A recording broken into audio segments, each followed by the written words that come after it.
Okay, good morning everyone. Let's start the practice. Please sit comfortably and try to keep your back straight as much as possible.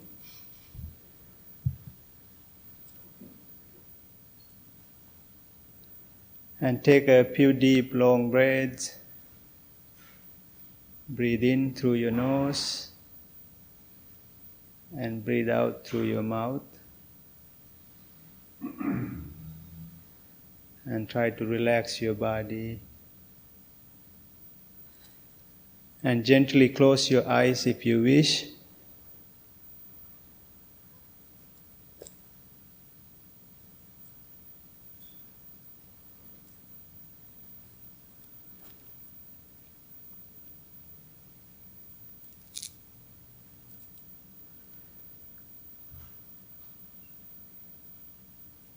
And adjust yourself to get comfortable. If you want to move and adjust your body, please do so.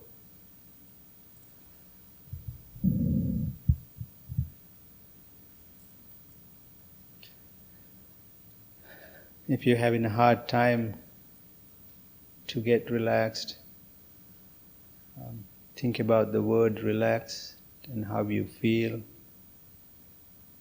And take a couple of deep, long breaths again.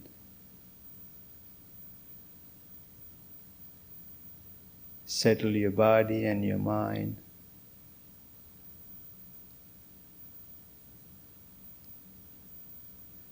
It's a beautiful morning and you all are here with a good intent to practice meditation, to develop love and compassion within our own hearts and towards others. Intention is very important when it comes to practice. So make sure to have the same intention throughout the practice and make useful of this time.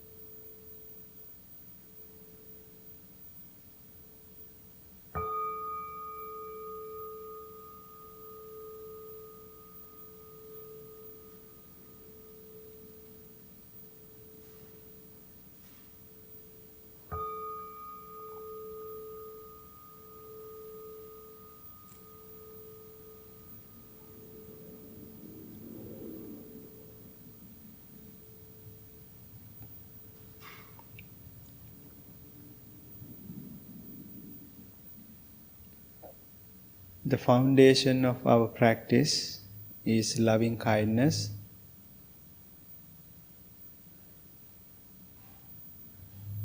Developing love and compassion within our own hearts and own mind.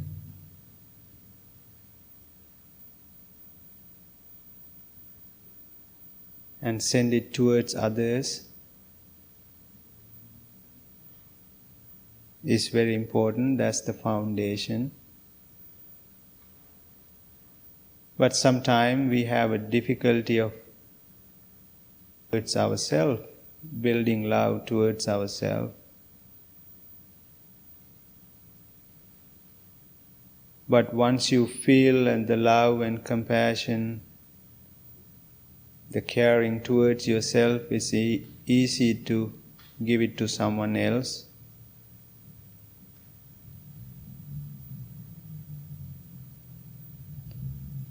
But at times we have a difficulty of doing that because it could be many reasons.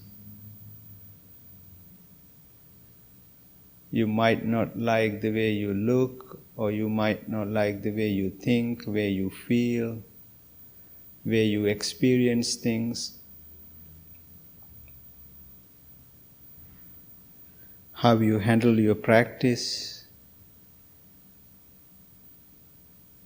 There could be many reasons.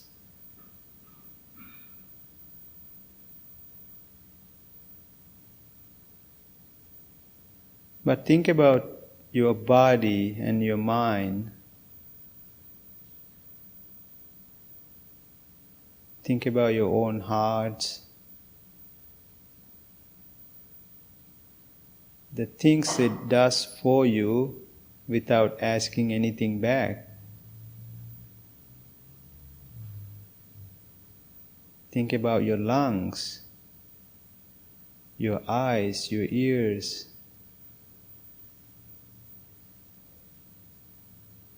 When you think about individually parts of your body and how much it does for you to survive, to experience every single day, to live every single day, we can build a love and compassion towards ourselves.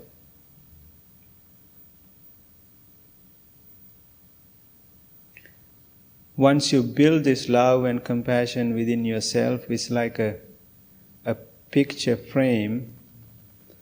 You can change the pictures without changing the frame.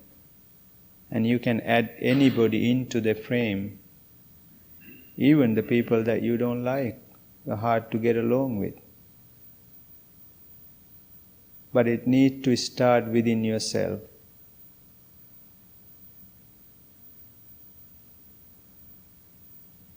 So think to yourself, may I be well, may I be happy, may I be peaceful,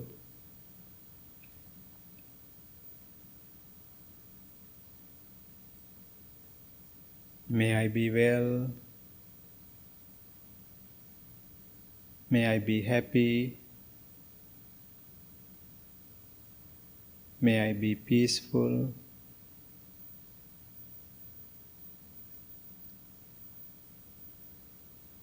may I be well, may I be happy, may I be peaceful,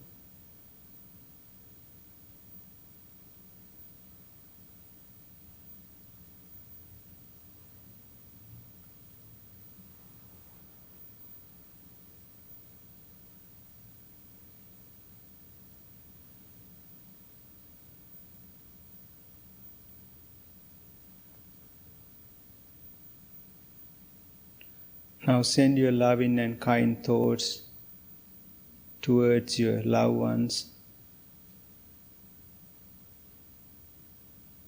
Think about someone in your life you love the most.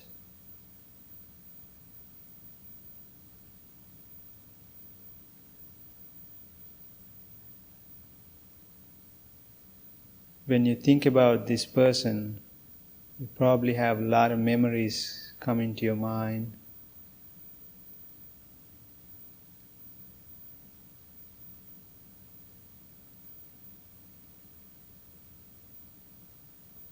Now try to understand the feelings that you have it in your heart when you think about this person, the love that you have, the overwhelming happiness that you have.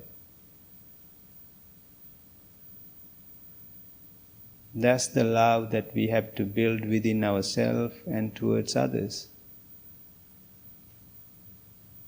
By little practicing this every single day, we all are capable of developing that love and compassion, the kindness.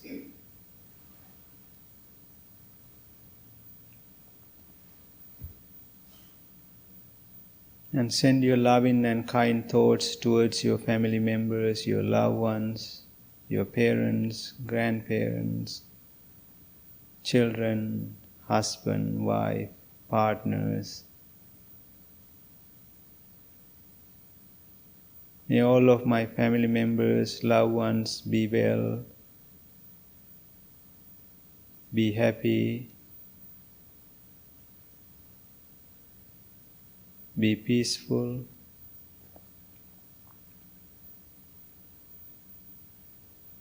May all my loved ones be well,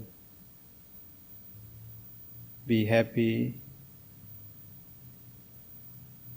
be peaceful.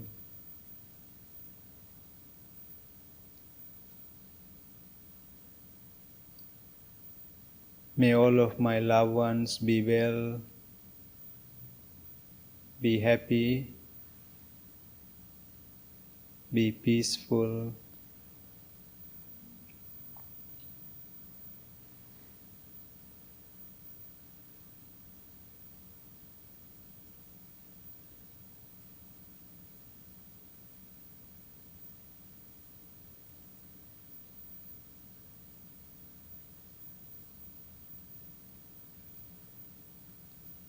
Sometimes we have a difficult family members or the friends which is hard to get along or develop love and compassion towards. Maybe because you don't like how they treat you or how they talk to you, or maybe your past experience. But understand, having a negative emotion, ill feelings towards somebody, all that feelings in your heart, you are the one who's keeping them. By forgiving someone, you are not doing anything for them, you are doing something for yourself. By letting go the negative emotions that you have towards someone. That's the benefit of forgiving, is healing yourself. So if you have somebody in your life, forgive them. Forgiving doesn't mean forgetting, but you won't let them control your emotions by forgiving them and letting go that negative emotions.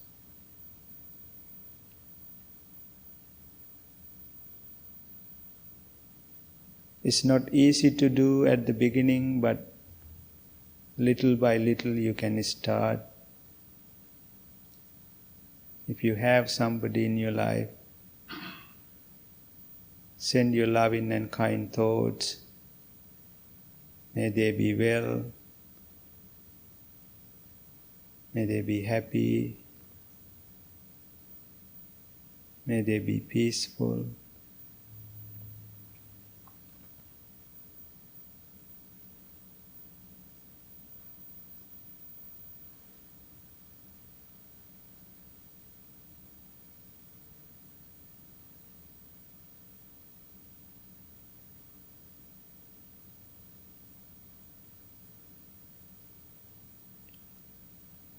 Finally, send your loving and kind thoughts towards all living beings, human beings, non-human beings. There are a lot of people in the world that are suffering without food, without shelter.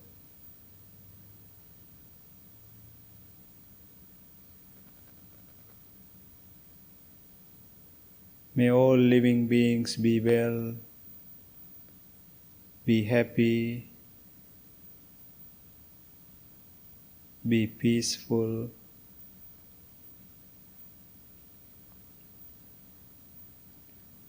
May all living beings be well, be happy, be peaceful.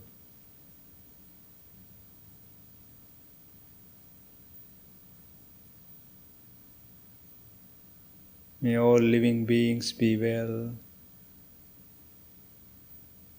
be happy, be peaceful.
If you want to change your posture, please change it mindfully.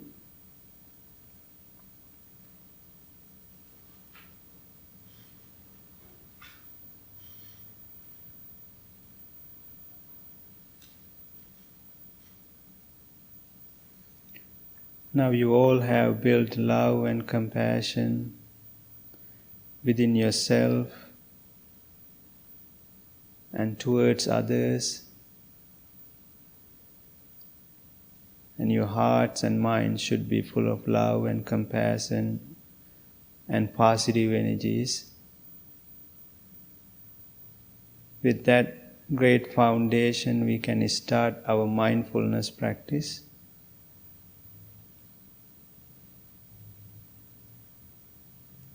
Now gently start focusing on your breath. Don't force your breath. Let it happen as usual. And gently start paying your attention to each inhale and exhale. Understand that you cannot breathe for tomorrow.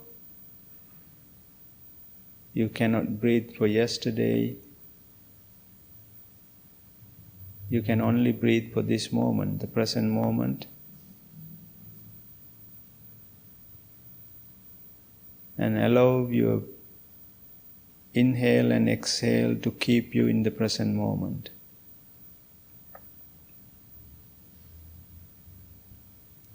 When you breathe in, understand that you are breathing in. When you breathe out, understand that you are breathing out.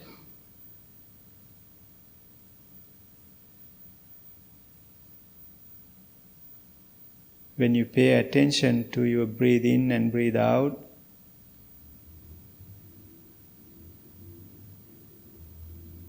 you will start to feel a subtle sensations.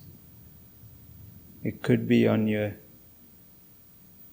top of your upper lips or inside your nostril, or it could be down in the belly as it arises with inhale and falls away with exhale. Wherever you feel that subtle sensation,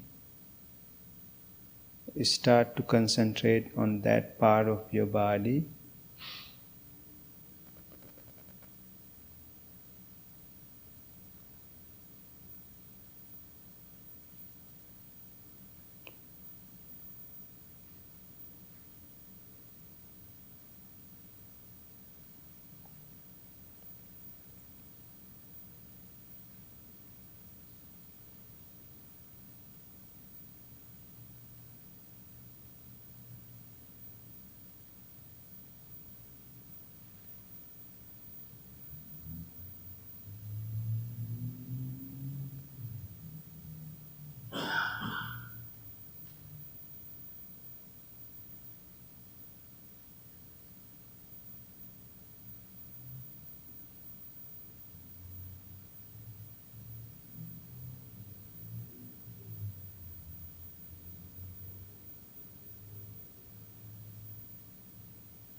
Are you in the present moment?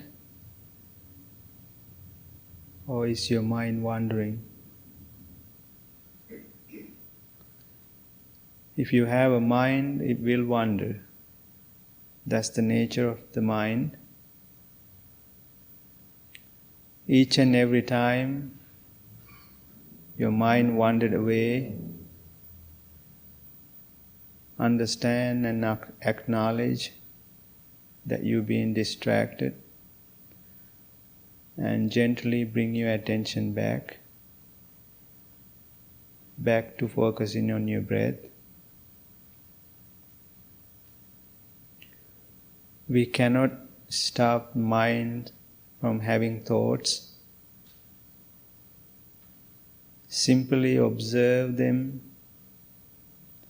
and bring your attention back to breathing each and every time when you get distracted, or thoughts or feeling or sensation or sound. This can happen many times. As many times it happens, please bring your attention back to focusing on your breath.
Please bring your palms together in front of your heart.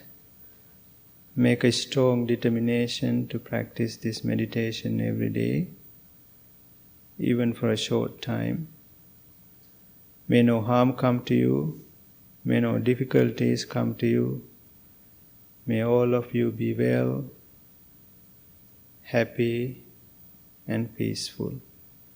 Thank you so much, and open your eyes.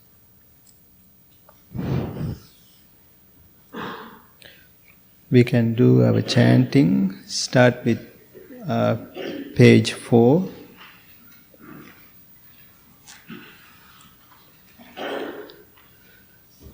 Namo tassa bhagavato arahato samma sambuddhassa.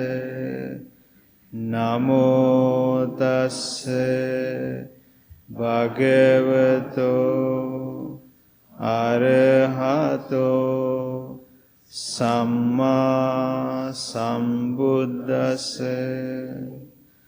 Namo tassa bhagavato arahato samma sambuddhassa. Buddhaṃ saraṇaṃ gacchāmi. Dhammaṃ saraṇaṃ gacchāmi. Saṅghāṃ saraṇaṃ gacchāmi. Dutiyampi buddhaṃ saraṇaṃ gacchāmi. Dutiyampi dhammaṃ saraṇaṃ gacchāmi. Dutiyampi saṅghāṃ saraṇaṃ gacchāmi. Tatiyampi buddhaṃ saraṇaṃ gacchāmi. Tatiyampi dhammaṃ saraṇaṃ gacchāmi. Tatiyampi saṅghāṃ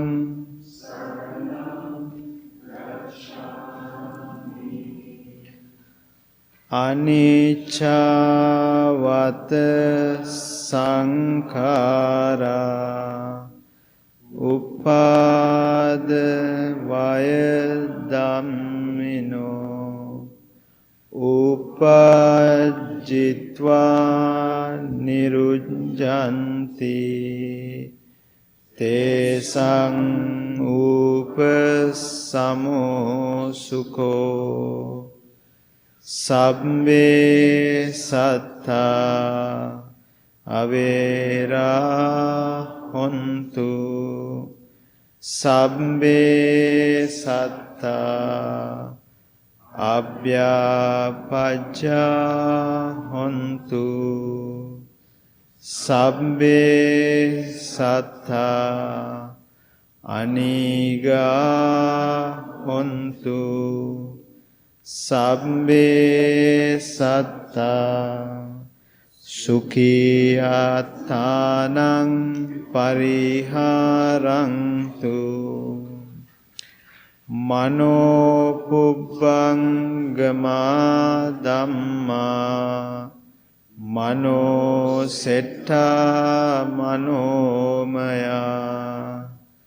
Manasa ce paduttena bhasati va karoti va. Tatonaṃ dukkhaṃ veti cakkhaṃ vahato padaṃ. Mano pubbangama dhamma mano setta manomaya. Manasache pasannena vasati va karoti va tato nang sukham manveti chayava anapaini. Mind is the forerunner of all states. Mind is chief. Mind made archaic. If with a corrupted mind one should either speak or act, suffering follows caused by that, as does the needle follow the ox's hoof. Mind is the forerunner of all states. Mind is chief. Mind made are they. With the clear and confident mind, one should either speak or act. Happiness follows caused by that, as one shadow that never leaves. we believe in generosity towards others. We believe the skillful noble path is marked by generosity. We believe generosity has many levels. Think generously, speak generously, act generously. We believe generosity is the heart of our spiritual practice, and this practice allows us to become more open, accepting, and forgiving. We believe extending generosity to ourselves and others is the direct way of healing division, bringing joy, and nurturing the spiritual community for the years to come.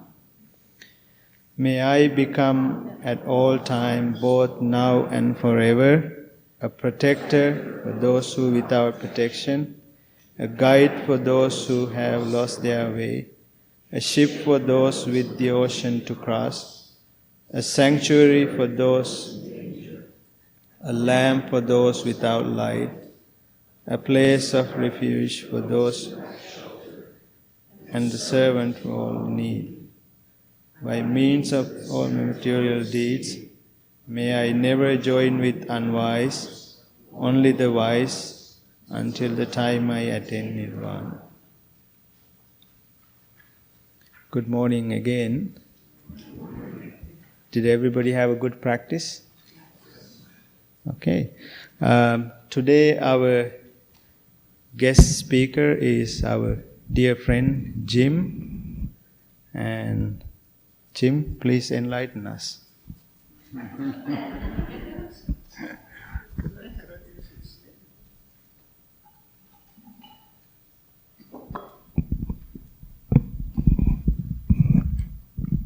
Can you hear me okay? I'm not speaking too loud or anything. Wouldn't it be great if I could just enlighten everybody just like that? That would be wonderful. Boy. First of all, I want to thank Blue Lotus Temple for asking me to talk today. And I'd like to share today my experiences with one of the most basic parts of our meditation, and that's the breath watching. I mean, this is the first thing that everybody is introduced to, is the breath watching. And I've been meditating now, actually since Blue Lotus pretty much started, and I've been doing the breath watching in a standard way, which is where, as you know, you focus on the breath, you watch every single detail and nuance of the breath, and you try to keep your attention on the breath. And you feel really good if you can not be distracted and hold it there for a while. And if you can't, you bring it back, over and over again. Well, I got really good at it after a while, after months of practice, and I kind of felt good. I congratulated myself that, my monkey mind was subdued. But then I read one day what this Tibetan monk did, he criticized the breath watching. Yeah. And this is what he said. He said that, you breath watchers, you're like a cat watching a mouse hole. Is this really mindfulness? Is a cat mindful when he's watching a mouse hole? And when I read this, I became, I was a little irritated because, I knew that there were benefits of gluing my attention on the breath. I mean, you're calmed, you get calm, you're in the moment. And also, it's a good practice to be able to concentrate on one thing for a period of time. Nevertheless, his statement bothered me, and I thought to myself, am I missing something here in this breath watching? Am I doing it right? Am I really doing it right? So, in the past, if I am unsure of how to work something, like a clock radio, or my car, or my TV, what's the first thing that we do if we get stuck? Well, we try to do it ourselves as much as we can, and then when we hit a brick wall, we go to the instructions, the instruction manual.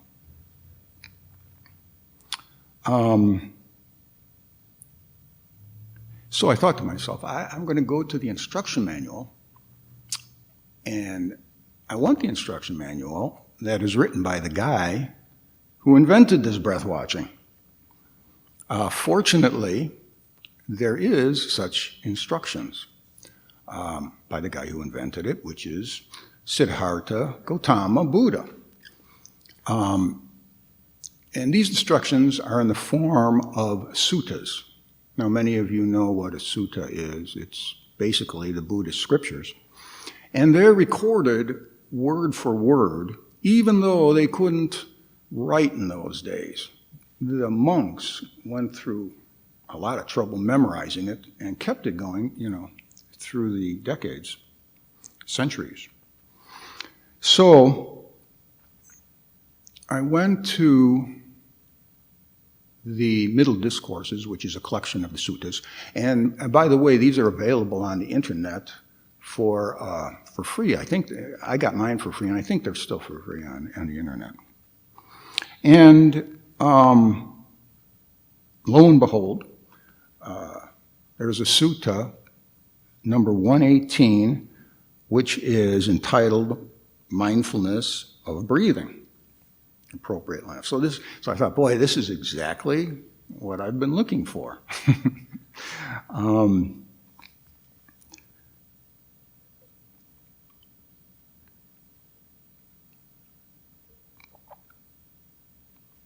So I sat down and I read these instructions, just to make sure that I was doing it right and see if that Tibetan monk was wrong. And so Buddha says in number 118 sutta, he says, the first thing is to go to a quiet spot. Check, I did that in the past. Sit down, did that. Fold legs crosswise. I did that, although you can sit in a chair also. And then sit up straight. Well, I did all of this. But then he came to an instruction that really had to do with the breath watching.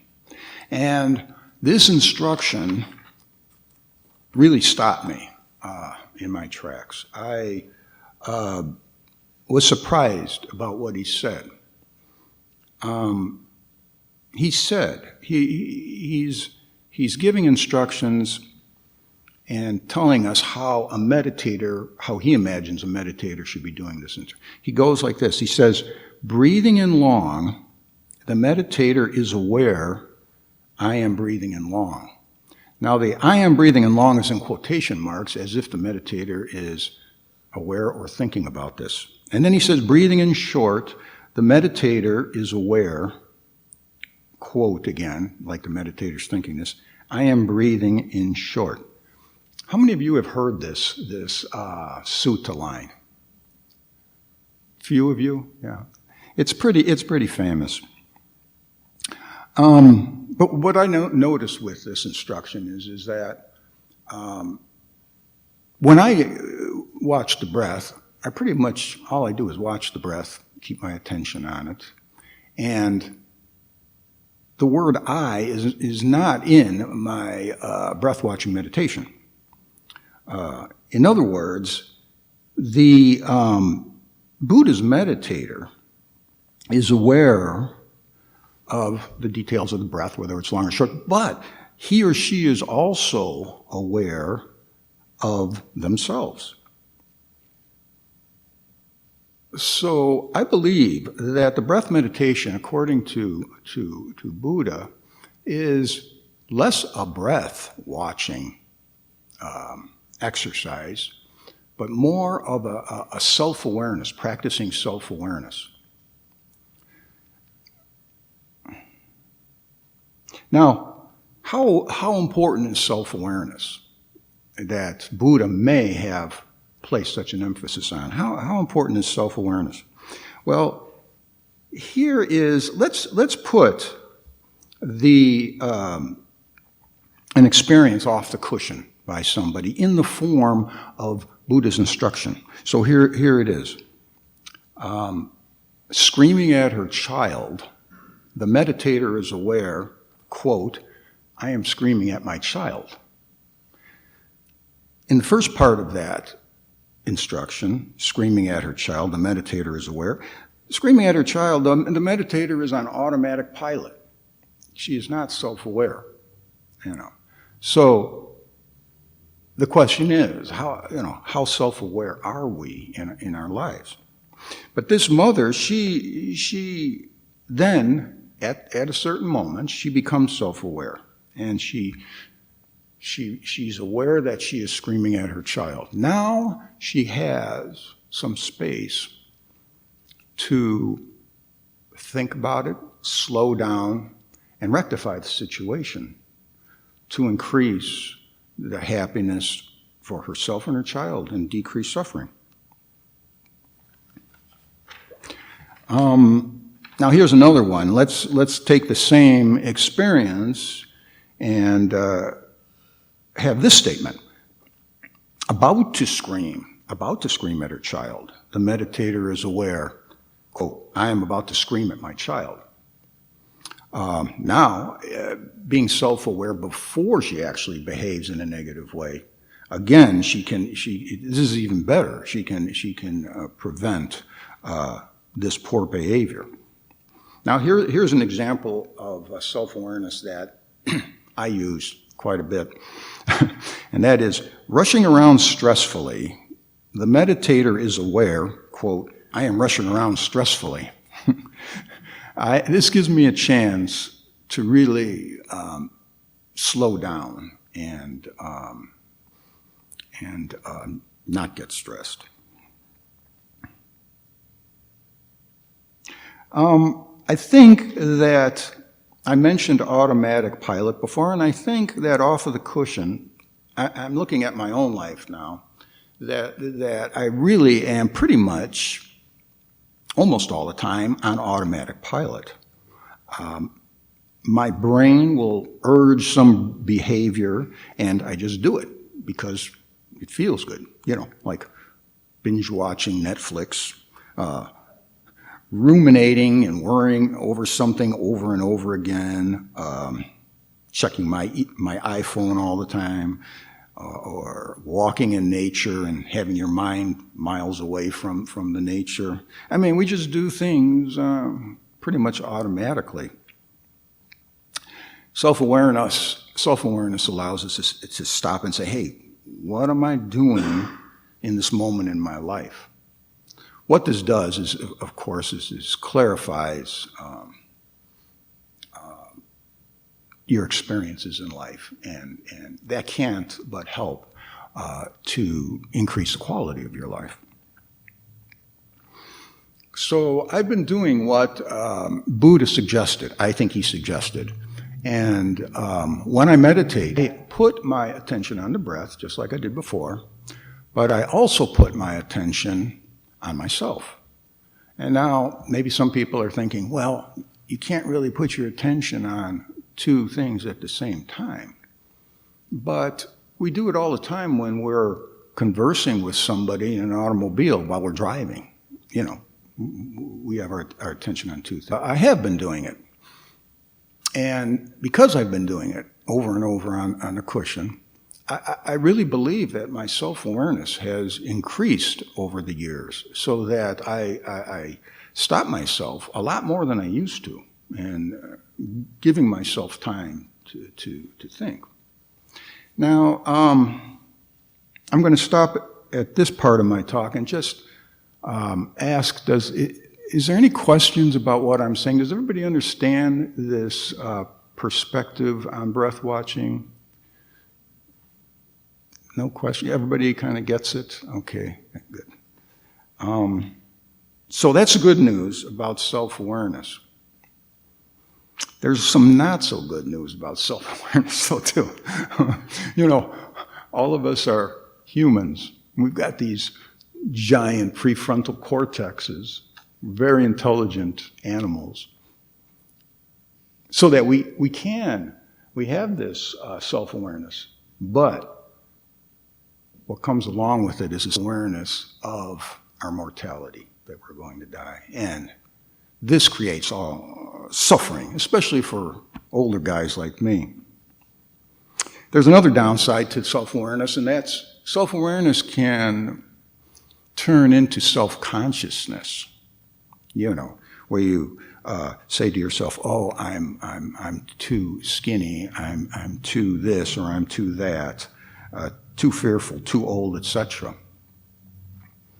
In Blue Lotus here, we have a program from the Dharma that actually alleviates these not so good results of self-awareness. Let's take the first one on our self-awareness of mortality. By constantly practicing and being aware of impermanence, we get to a point where we know that everything changes. And everything changes, including our very lives. They're impermanent. And we meditate that we're all organic, just like all sentient beings. And we meditate on the natural cycle of birth and death, what's been going on for millions of years. And through this idea of impermanence, we can accept our mortality so much easier. How about self-consciousness? Okay, when you're self-conscious, what you really are is you're harshly criticizing yourself. You're aware of yourself, but you're criticizing yourself. What we just did, what Bhante led us in the first part of our meditation, is just the thing that cures this particular negative aspect of self-awareness. When we practice kindness towards ourselves, we're less apt to criticize ourselves. We become a friend to ourselves. Now, we may point out something that could be improved, just like a friend would, you know. But this practice of metta practice alleviates this problem of self-consciousness. And so the self-consciousness that we experience is turned into just self-awareness, which is beneficial.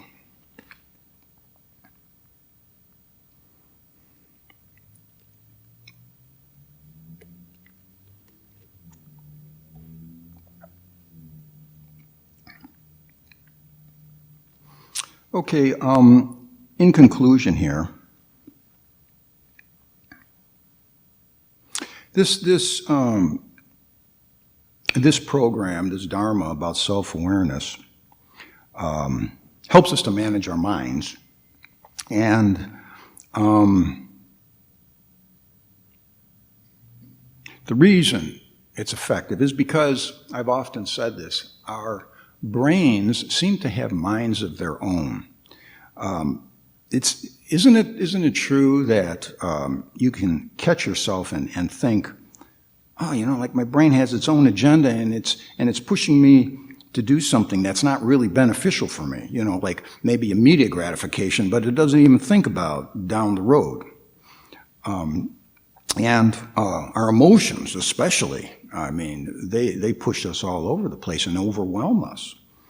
But self-awareness, that's why self-awareness is so important.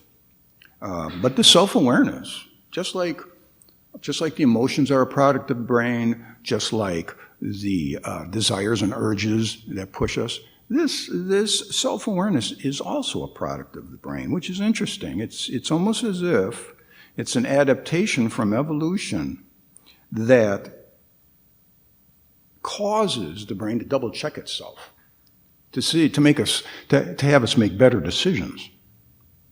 Do you see what I'm saying?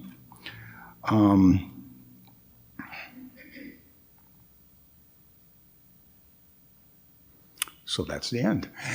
Do we have any questions at all or comments? I have a comment. Actually, a couple. Yes. One, I was thinking when you're talking about meditation and just keeping your mind in the breath, and you can also be aware of what else is going on inside you. I think we do get that. I was just thinking of that today as I was sitting. It's a lot of the emotions and everything. You can actually follow the breath and still be really aware of what's going on inside you too. I know, I should have mentioned that because Bhante, when he was leading us in meditation today, he said to be aware of yourself what do you say? Understand what you are doing, understand, which is self-awareness. So I guess what I'm saying today is that I had put a little bit more emphasis on the self-awareness part of the practice rather than sticking my attention on the time, kind of like that cat in the mouse hole. So in a way, I think that Tibetan monk, he was partially right. You had another question? Yeah. And of course, we have to bring the brain into this. So it's so interesting the way you said that, and I thought about that. When you think about the brain, it's like the brain is like a developed part of yourself, seeing what the brain is doing. The brain thinking the thoughts. And so it's kind of like, well, who is that? It's such an odd thing.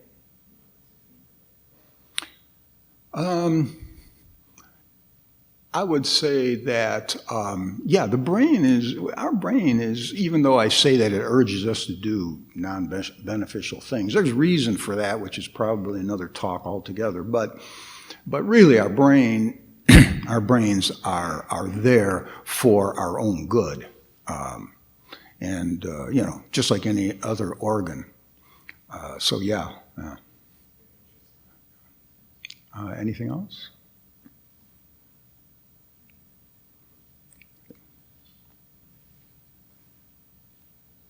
Okay. And thank you, Jim.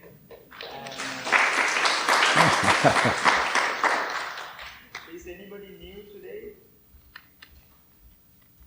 Yeah. Can you introduce yourself, please? My name is Dennis. Dennis? I'm Thank you for coming and welcome to the temple. my name is Daniel. Hi, Daniel. Hi, Daniel. Welcome. Yes. Hi, my name is Maggie. Hi, welcome. Thank you. Welcome. Okay, Tyler. All right. Thank you, everybody, for joining us. Jim, I really appreciate your talk. I don't know if you'll experience this, but I felt some bravery there. And here's where I found it. I notice over the last few years, we have really taken to a tradition of talking about our own experiences. The monks talk about their own experiences. And I think we've actually maybe unconsciously started to avoid referencing the actual teachings. Because I think in our current society, people are trying to strip away some of those old chains from other faiths that maybe they have negative reactions to. So I really appreciate you referencing those and where they actually come from and the source of them. And what I love about this practice is that we get to hold that right next to the teaching, come and see, don't come and believe. So we get to read the teaching and then decide if it resonates with us or not. And so I really appreciate you offering that. So if I asked everybody on a scale of 1 to 10, how hungry are you? What would your number be? Just throw out a number. 6, 7, okay.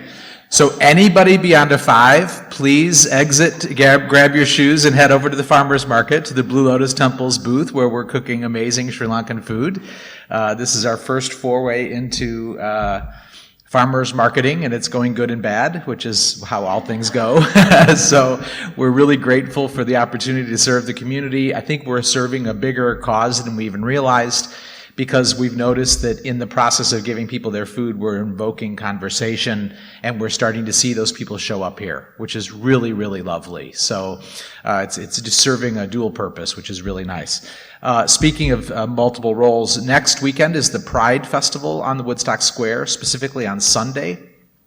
And we have a booth there. This is our second year having a booth at the Pride Parade, and I think it's of critical importance. There's a lot of people who need to know that there's a safe place, and at those kinds of festivals, faith traditions often don't show up. And so I think it's extra important that we show that we're a safe and welcoming space. So we are still looking for volunteers. I think we've got them in 2-hour increments to man or woman the booth. So if you want to sign up over there for a shift, we'd be really grateful. It's a really fun day, super enjoyable, a lot of love and laughter. And so we'd appreciate any opportunity to serve with that. And really, other than that, we've got a new screen in the shoe room that is now going to scroll through a lot of our activities. So, we have lots of classes, lots of ongoing things. We're cool about them while I stand here and get you using up more of your precious time. So check out what's going on over there. Almost everything has a QR code, so you can just take a picture of it with your phone and then sign up from there. And last but not least, I just want to remind everybody that we run this place simply through your generosity, period, end of story, full stop. You can do that in lots of ways. If it's not financial, you can volunteer at the Pride booth. You can help us cook. You can work at the farmer's market. You can help clean on Fridays from 10 to 12. Lots of ways to give. If it is financial that you're able to do so, because of course we need that also, you can give spontaneously in the buckets that get passed around or the one by the door. But the most beneficial way you can support us is through monthly contributions in a form of a pledge. As you can imagine, it's really hard to run this place without knowing what we can expect. So even the smallest amounts consistently, I actually propose they're more valuable to us than larger amounts spontaneously. Because when we can expect it, then we can really plan and be good stewards of these resources. So please consider signing up for monthly pledging. We're always grateful. And then last but not least, we are in the midst of what's going to become a very large front of the building renovation. We've got some pretty significant repairs needed to protect our beautiful stained glass windows. We're going to be doing a lot of tuck pointing. We're replacing the staircase out front, and we're making a new space ready for the Buddha statue that is on its way here that we'll be unveiling in September. So it is very likely in the next 3 or so weeks we'll be asking you to come in through the back entrance. So just be prepared when you see signs up that we're not have any intention on closing, but we do have an intention of rerouting you into the building. Thanks everybody. Enjoy your weekend.